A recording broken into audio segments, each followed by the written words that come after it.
Bannayuganda abanaku muli bakufa era nze nga Bajjo ndabira ddala nga okununulwa kwammwe kuli mu lusuubo.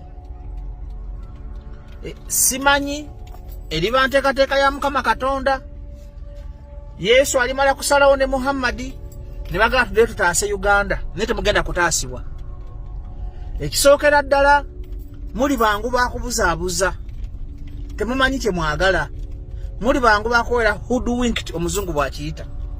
Ngenze nentunulira ebibaka bya parliament byonna awatali kusosola mu kibiina kya byabufuzi nga biri kulwana kweyongeza musaala gwa parliament. Teri abagana kufuna sente era teri abagana kweyongeza musaala, naye nga tunakola kintu ekyo kwefaako nga gwe muntu soka obuuze eggwanga liri mu mbeera ki. Amazima ga Katonda mu ggulu abantu bannaku osanga obunomu w'omutwalo mwango mwadde akawumbi. Ebbeeyi y'ebintu yeekanamye, amafuta gafuuse ga busere, buli kintu kyonna bakyongeza. Basima bibajeti tebirina makulu, ne mwe bammemba ba parliament namwe ab'opposition betwalenda ne mwegatta n'enyaaleemu ne mugamba mbu abongeze omusaala.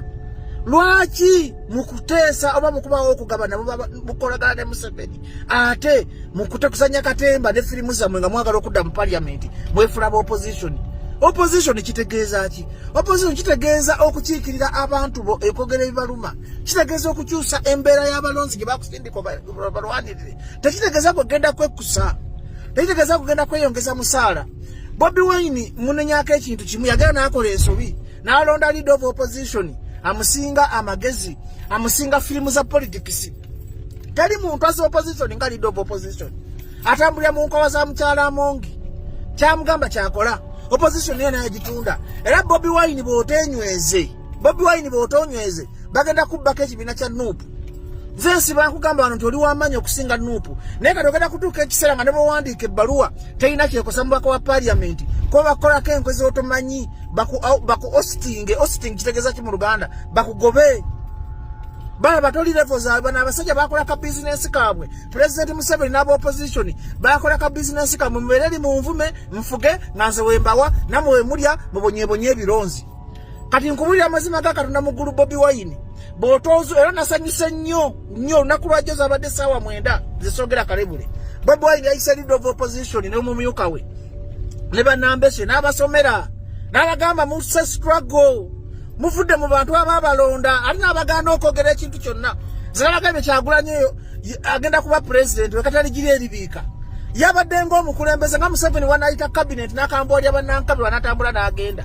Era Kyagulanyi n'embuga yategedde nti buli ebizanyo bwasajja bonna Kyagulanyi ababumanyi, bategedde nti firimu zonna zibazanya. Katonda takola nsobi mwana kambabulye bannayuganda abangoberera nze mwayiso ogera yogera. Katonda tasobola kukola nsobi n'agamba nti genda okulembera abantu, genda okulembera miliyoni z'abannayuganda anazikubeere mu mugongo oli musiru. Oyo mwana Kyagulanyi yakula mu politics ate ebintu byakola tabikola yeka alinga aliko Katonda zisikiriza mizimu n'aligambye mizimu. Ne Bobi Wine ategeera nnyo alizoninga jya alizoninza bampuuga abo n'abayita n'abakambwe n'abagamba mwenna mwerabisiza naye ensi ebalaba.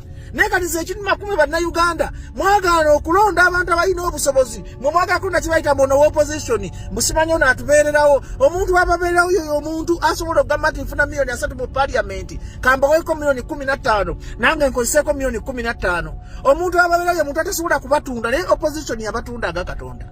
Era nsanyukidde nnyo action ya Nuupu gyekoze ebawadde essaawa 8 nga bazizaayo ssente. Temusobola simkulaga nti mutima mubi naye temusobola mu kaseera kakajigijigi ng'abantu emulago bafa mu Katonda mu ggulu ng'abasawo basiba bakola tebalina musaala gwe bafuna. Ndayira Katonda mu ggulu mugende mulaba abaana bamwe gye basomera mwabalina abasomera amasomero ga gavumenti olaba omusaala gwe baba basomesa. Ndayira Katonda mu ggulu abasirikale abakwata agabundu ne gabamenya bafuna emitwalo 2 basolanga mbizi. Naye gwe omubaka wa parliament atakiika mwagala ne mulya zironi mwewula obuwumbi mwakola bizinesi zammwe lw'oyagala ogenda mu parliament nobanga oyagala nobakuwa miliyoni 4. Ezo nga miliyoni 4 basobola ozongeza omusirikale ne bazongeza omusomesa ne bazongeza omusawo ne bazongeza omulamuzi ne bazongeza ba public servant ababeererawo abantu ba wansi. Nammwe bisajja mmwe mulinga bye bagamba nti parliament erina n'amakulu. Mwalimu yatezeeyo ekiteeso ki parliament eyamba Museveni kufuna buyambi bweru nti tulina parliament byasike kakono ka government ke bateekawo ka arm of government Museveni mwayita okulaga abazungu that we have democracy. Nenga mu opposition muyiye nnyo Kyagulanyi msiba bagamba nti mulina abantu basatu bakaba babereramu. Mulina Dr. Kizza Besigye, mulina Bobi Wine, mulina Elias Lukwago, be bakyababeereddewo. Ne nabo tebalina maanyi because abantu abeetolodde baddiira. Kati bwe bannayuganda mutazuke kuboola abantu abo kutandika kuba bagezigezi ng'abaana b'omusota. Bino byenjogera bwe ndijja kuba bwino waba opposition muli kaabamaziga naye saagala kubyogera. Ndowooza Abitex yajja obyogera kuba tayogera nnyoze bwe naabyogera. Mujja gamba mbyogeza bukyayi. Mujja gamba mbyogeza nnugu. Abitex vaayo banganda weyita wankyukakyuka nga bwe nkulaba ogamba nti oli wankyukakyuka. Vaayo oleete bwino olage abantu ensi olage nti balina opposition. Kyokka ekintu ekisinga okumalamu Kyagulanyi amaanyi abataddeyo obulamu bwabwe abataddeyo future yaabwe Kyagulanyi takyakola takyalina ssente zaafuna wadde zayingiza buli katuli baakabulokinga zinensekere ziparasite ezimuli okumpi tali kintu kirumanga muntu gw'owesiga n'owulira nti yalidde ssente. Kakati mu butuufu mwe ababaka ba parliament abataswala mu mbeera eri mu ggwanga ng'abantu basula njala ng'abantu enjala ebatta ebyaddala nasi byakusagana mukiraba ne mugenda mu parliament neereeta ekiteeso neega tweyongeze miliyoni 4 ate ne mukukuta ne mutakimanya public yakyezuulidde. Whom are you serving if you are not serving Mr. Museveni and his interests?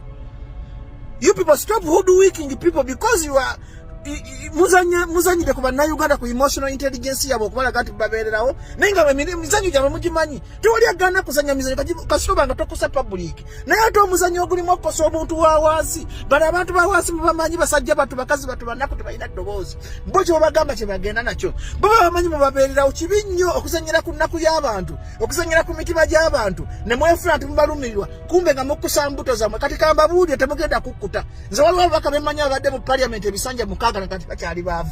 Ekibaleetera obwavu mubeera ku ssente z'abannaku kwe musukkulira embuto. Ne mwe mulowooza bagenda baziika ne ssente mwe abandi badde bateeseza abasirikale babongeze emisaala ab'amagye abapoliisi abapulisoni abalamuzi abasawo abasomesa abeeroddu oweeroddu asema yandibadde ng'afuna miliyoni 7,800 ne mulimu kukusa mbuto. Kati mwali muteeseza ki ekigasa eggwanga mbwammwe ababaka ba parliament mu parliament gani?